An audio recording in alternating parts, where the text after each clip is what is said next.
Сәлем достар, біз видеомыздың екінші бөлімін бастаймыз, яғни тайдай матадан біз енді футболкамызды жинайтын боламыз. Әдеттегідей дайын выкройкамен жасаймын, тілтемесін видеоның астына қалдырамын. Енді мына екі жеңі, мынау алдымен артқы бөлімгі детальдары, біз енді бұны ішкі бетіне қарай осылай оң бетіне қаратасыздар, оң бетіне. Содан кейін иық тігісін жинаудан бастаймыз. Екі иығын біріктіреміз.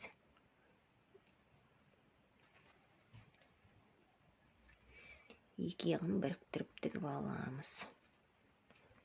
Ине қадап алайын. Осылай екі иығын инемен қадап алып, содан кейін оверлокпен жүргізіп шығамыз. Бірінші түзу тігіс жасап алып, оверлокпен жүргізсеңіздер болады, не бірден оверлокпен жүргізсеңіздер болады. Біз бірінші осылай иық тігісін жүргізіп аламыз. Иық тігісін біріктіріп алдық, енді жеңіне көшеміз. Жеңінде тура солай оң бетіне қаратып аласыздар. Сосын кейін жеңді осылай ортасынан бүктеп, тура ана төбесінен белгі қойып аласыздар. Екі жақ бөлігін бірдей қылдырып белгі қойып аламыз, тура ортасынан осылай. Одан кейін үстіңгі бөлікті осылай ашамыз. Үстіңгі бөлікті осылай ашып, мына жаңағы белгімізді тура ортаңғы бөлікке қоясыздар мына жерге. Содан кейін бізде әр выкройкада өзінің алдыңғы бөліктің осылай белгілері болады. Сол алдыңғы бөлікті алдыңғы бөлікке келтіріп қоясыздар. Міне мысалы осылай қойып аламыз. Бізде тура ортасында белгі бар. Міне мысалы осылай қойып аласыздар. Содан кейін міне жаңағы тура ортада белгілеп қойған белгіні мына ортаңғы иықтың белгісіне, ортаңғы тігіске келтіреміз. Осылай. Сол бойынша былай біз жинап шығамыз. Көрдіңіздер ме? Ине қадап аламыз. Осы бойынша. Міне. Қолтығы жағын барлығын осылай жасап аламыз. Енді осыны осылай оверлокпен жүргізіп шығамыз. Екінші жағында тура солай жасаймыз. Міне енді қолтығының тігістерін тігіп алдық. Енді бізде міне жан тігісі қалды. Осы жан тігісін ұзыннан ұзақ, міне осылай. Мына жерде қолтығының екі тігісін біріктіріп аламыз. Осылай біріктіріп аламыз да, осыдан былай қарай түзу сызықпен осылай тігіп шығамыз. Сонда екі жанын толығымен осылай тігіп аламыз. Енді мына жерде футболканың астыңғы жағын оверлокпен жүргізіп шықтым бірден. Қазір одан кейін ішіне қарай қайыратын боламыз. Мен мына жерде сіздерге айта кетейін. Жаңа айтып өткендей, мен екі жанын қоспай тұрып, астыңғы тігіске осылай оверлокпен екі жағын жүргізіп алдым. Енді мына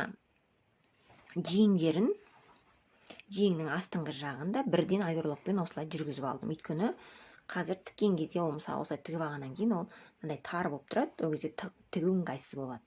Сондықтан мен осылай алдын ала заранее нетіп аламын. Оверлокпен жүргізіп алдым.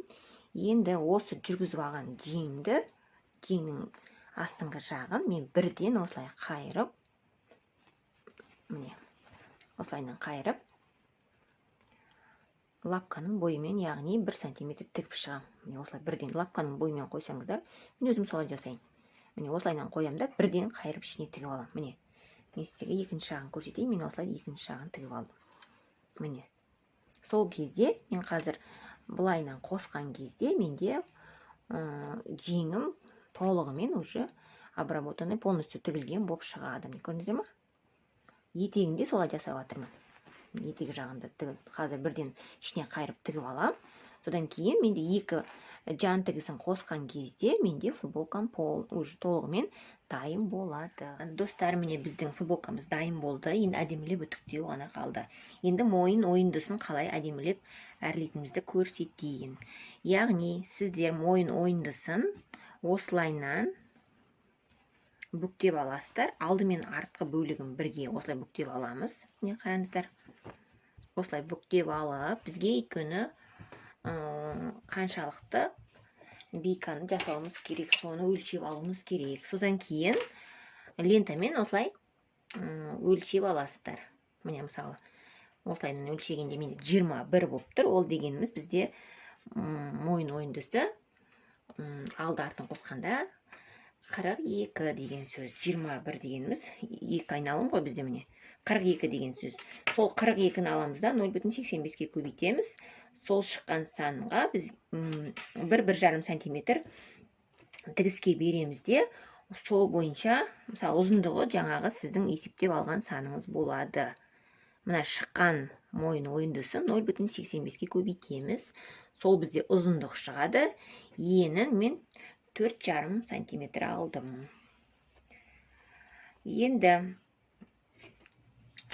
біз мұна мойын ойындысын мысалы айналдырып жасағаннан кейін, әрлеп алғаннан кейін, яғни мына жерде бізде артқы мойын ойындысында тігіс қалады, соны әдемілеп әрлеу үшін мен осындай тағы да бір бөлшек мата сызып алдым.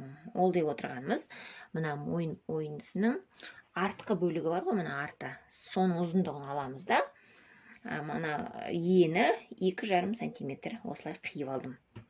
Міне, екі бөлікті осылай қиып аласыздар, және бұны екеуін бір-біріне қосып тігеміз. Мына бөлшекті осылай екеуін бір-біріне қосып тігеміз. Мынаған әзірше тиіспейсіздер. Міне, бейкамызды осылай 4-ке бөліп аламыз да, мойын ойындысында 4-ке бөліп аламыз. Міне, бейкамызды 4-ке бөліп алдым, мойын ойындысында 4 бөлікке бөліп, осылай ине қадап аламыз. Енді осы жерді оверлокпен жүргізіп шығамыз. Содан кейін бағанағы екінші қиып алған полоскамызды, яғни біздің артқы мойын ойындысының тігісін жабуға арналған полоска қиып алдық қой. Сол полоскамызды да біз қазір артқы бөлікке бірге тігіп жіберетін боламыз. Қазір алдыңғы бөлікті осылай оверлокпен тігеміз.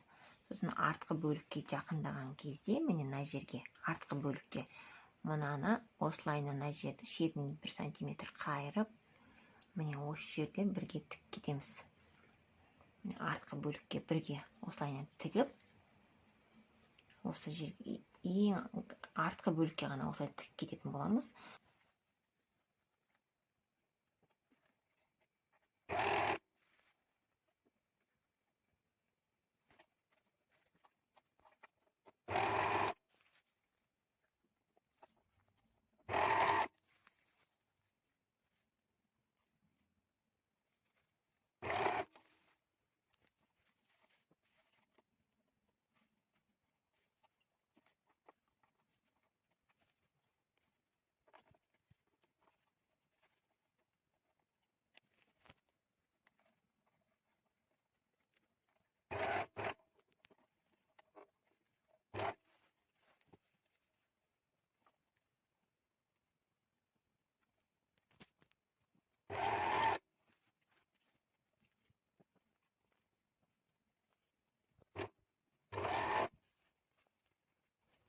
Міне жаңа артқы бөлікке тігіп алған қосымшамыз, яғни біздің артқы тігісті жабу үшін. Енді соны аласыздар да, осылай ішке қарай жауып, міне осылай ішке қарай жауып, мына жердегіні ішке қайырамыз. Осылай 1 сантиметр ішке қайырып, осылайынан тігіп шығамыз. Сонда біздің шовымыз қазір әдемі болып шығады. Міне осылайынан ішке қарай 1 сантиметр қайырып, түзу тігіспен жүргізіп шығамыз. Міне мойын ойындысы осындай әдемі болып шығады. Алдыңғы жағынан, артқы жағы қараңыздар қандай әдемі. Тура дүкендікінен ешқай жері кем емес.